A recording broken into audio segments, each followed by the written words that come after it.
بسم الله الرحمن الرحيم كسو دوادا مركلة إيا برشادة لغة إنجليزكا توبيك موضوع ما أنتو حنكاد لينا موضوع كسابسان لغة إنجليزكا توبيك وموضوع Today ما أنت I want وحان دونيا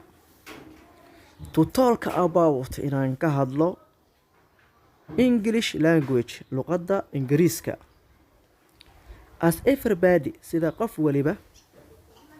is fully aware of oo uu warhayo ama uu warqabo English luqadda Ingiriiska is the first language waa luqadda koowaad of this universe ee caalamkan we live in it ee aynu ku noolnahay because sababtoo ah it is the language waa luqad which different people taasoo dad kala duwani around ee ku hareereysan the world dunida choice ay u doorteen ama ay u dooqdeen to communicate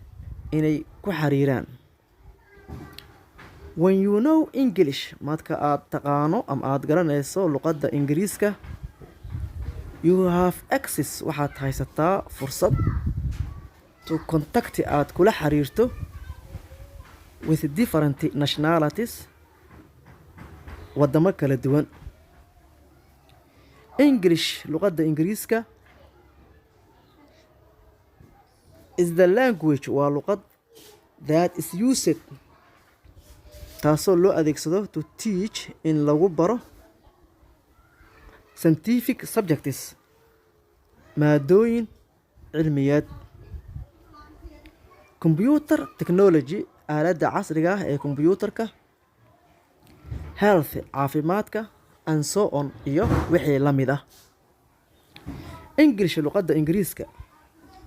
is the language waa luqad which world leaders taasoo hogaamiyaasha dunida use ay adeegsadaan when they are attending marka ay ka qayb galayaan international meetings kulamada caalamiga ah and when they want iyo marka ay rabaan oo ay doonayaan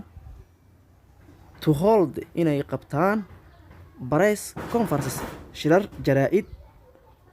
aad u mahadsantiin. Assalaamu calaykum waraxmatullaahi wabarakaatuh.